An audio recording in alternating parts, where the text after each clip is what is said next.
Hi guys, welcome back to another episode of Game Things. I'm your host for the week, Ming, and today our episode is mainly going to feature the most recent Xbox game showcase as well as the Ubisoft Forward showcase. So when it comes to Xbox game showcase, there was really a ton of very interesting titles that were showcased, and the first title that I'll be covering is, well, Doom.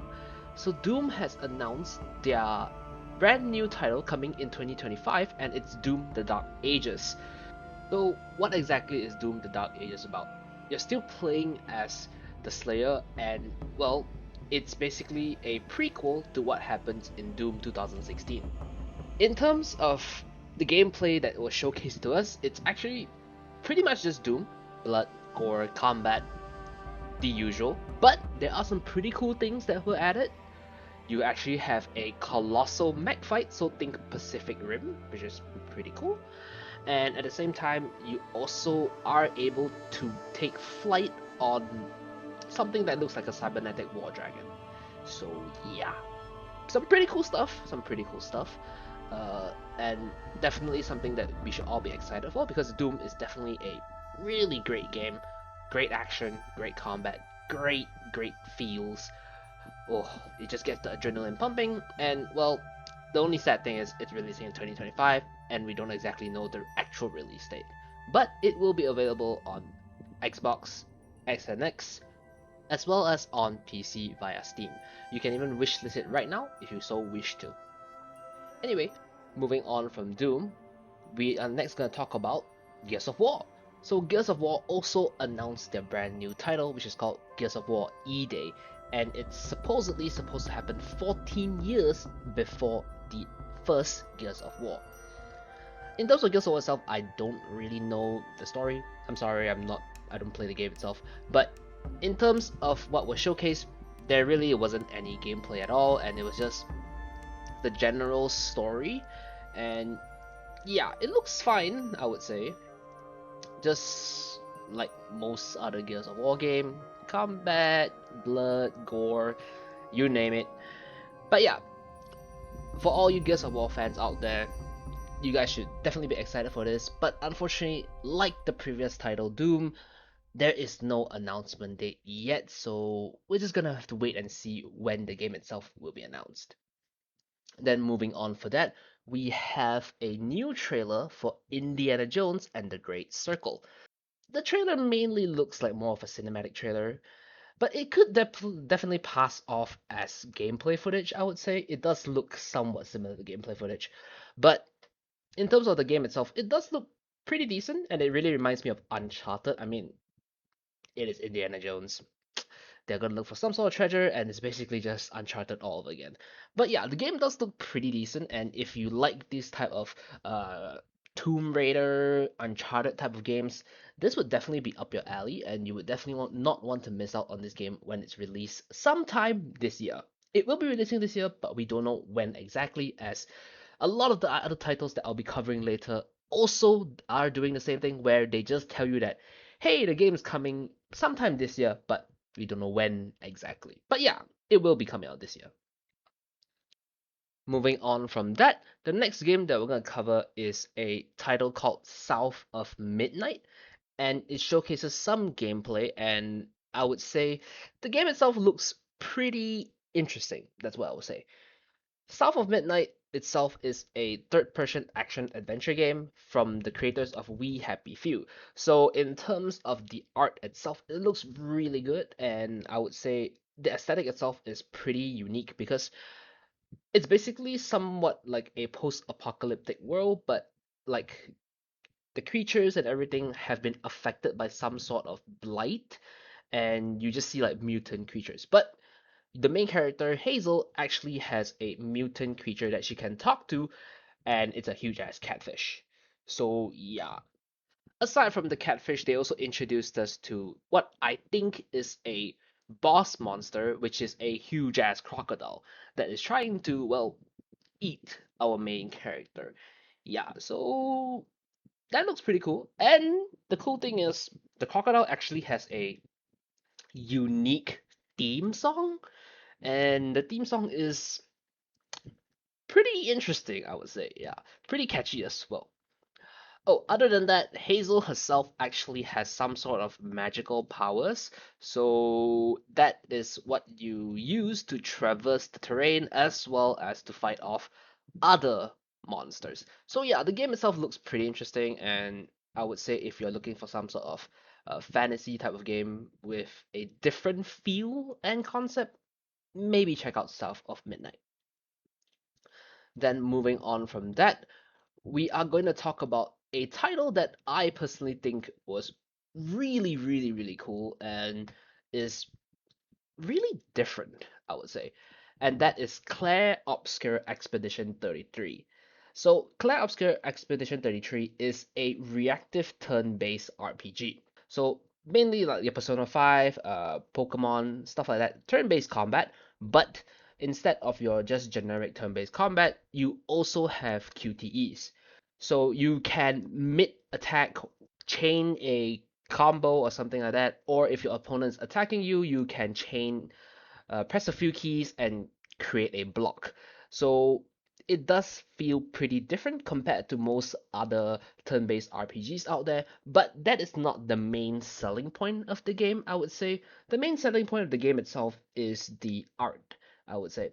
The art and just generic feel of the game is really, really good. So yeah, I would say that if you enjoy turn-based RPG or are looking into being interested in a turn-based RPG, this one is one that I would definitely recommend just for the aesthetics and the gameplay itself being vastly different from most turn-based RPGs out there. And you can actually wishlist the game right now, which I have already done. Oh, right. And the game itself will be releasing sometime next year in 2025, unfortunately. Then we move on to a brand new trailer for Dragon Age The Veilguard.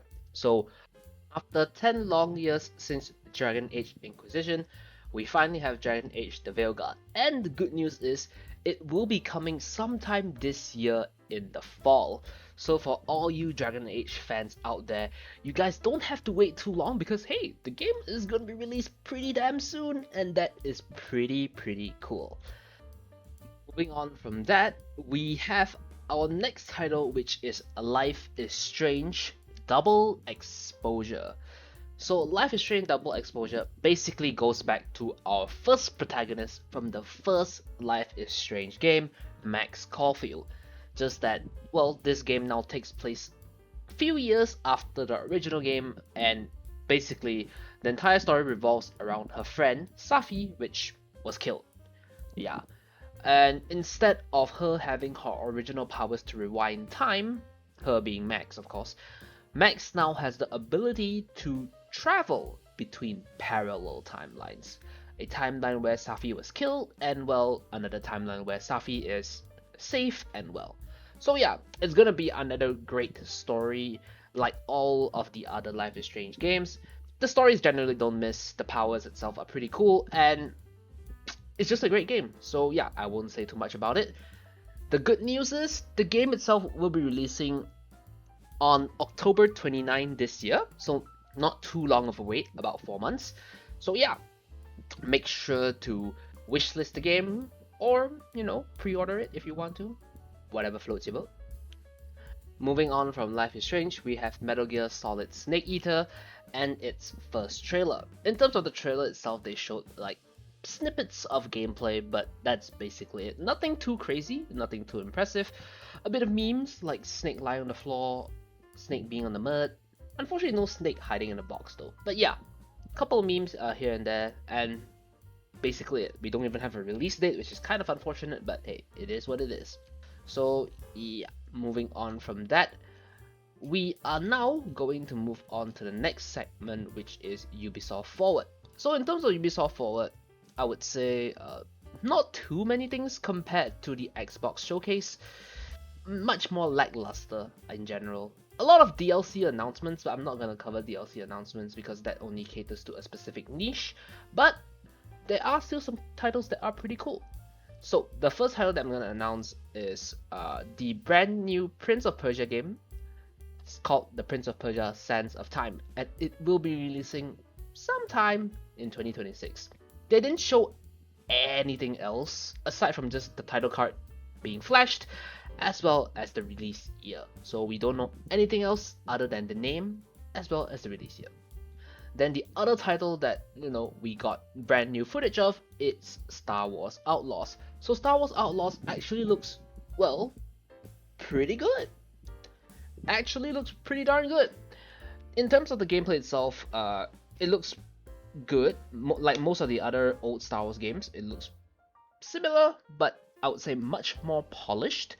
Space combat is still a thing, and aside from that, the game itself just feels more open world and much more fluid.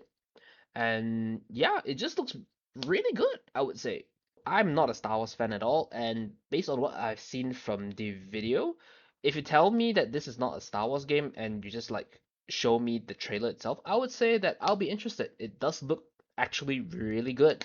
So yeah, definitely you can keep your hopes up and hope that Ubisoft somehow doesn't screw up. And yeah, we just have to see when the game will be released, and I'm actually pretty excited. I definitely have high praise for this game. And of course, the best part is the game itself will be releasing August 30th this year. And that basically marks the end of our main segment covering like new titles. And now we move on to some games that you can get your hands on this week. Starting off with Monster Hunter Stories, available on PS4, Switch, and PC. So Monster Hunter Stories is a game that I personally have played before, and it's pretty interesting, I would say. It's somewhat reminiscent of Pokemon, but not really, because the gameplay itself is rather different, because it runs on more a rock, paper, scissors type of mechanic, and that's basically kind of it. I mean, the game itself is fine. You go around different biomes, gather some eggs, gather some new companions, and fight some bosses, level up. Mainly like the usual monster taming JRPG stuff, I would say. But yeah, in terms of the story, it's decent, I would say. Much better than Pokemon's story. I mean, let's face it, Pokemon's not really known for its story, except for the most recent Scarlet and Violet that has pretty good story, or the Black and White games. But yeah, if you like turn-based combat with a unique spin as well as creature collection type of games, it's definitely up your alley. Yeah. Moving on from that, then we have Shin Megami Tensei 5 Vengeance. Available on PS5, PS4, Xbox Series S and X, Xbox One, Switch, and PC. So this is definitely another title that a lot of people are interested on, because once again, it's another JRPG, and it's from the Shin Megami Tensei series. So basically similar to the Persona universe, and let's face it, if it's Persona universe, it's gonna be a banger. So yeah. Anyways, just to give more information about it, Shin Megami Tensei 5 Vengeance is basically Shin Megami Tensei 5, but the remastered version, which is a classic move that Atlus does for basically all of their games. The cool thing about Shin Megami Tensei 5 Vengeance is that, well, there is a brand new storyline. So yeah, pretty cool stuff. And in terms of the game itself, there really is no complaints. It's a game from Atlus. If you like JRPGs, it's a banger. So yeah, I'm not gonna go on more about it. Game's a banger. If you like it, buy it. That's it. Anyway, that basically marks the end of our release for the week segment. And now we move on to our last and final segment, free things. So this week, Epic Game Store is giving out Idol Champions of the Forgotten Realms, as well as Redout 2. So be sure to grab the games before it's no longer available. Now, before we end our episode this week, I'm gonna talk about Arcane. So yeah, Arcane recently just reviewed their Season 2 trailer. So Arcane 2 will once again cover their story, and Arcane 2 will be the end of their story as well. But Riot has announced that this will not be the end of the League of Legends animation universe. It will just be the end of Fire and Jinx's story. So yeah, don't worry for all you fans of Arcane, we are still gonna get banger-ass animations in the future, just that not so soon. But still, it is definitely good news, and the trailer is looking pretty good, so yeah. I would highly suggest that if you have never watched Arcane before, give it a shot, take a look at it. It's definitely a really good animation. And yep, that's basically it. Now that basically marks the end of our episode for this week. Once again, I was your host Ming, and we hope to see you next week on another episode of Game Things.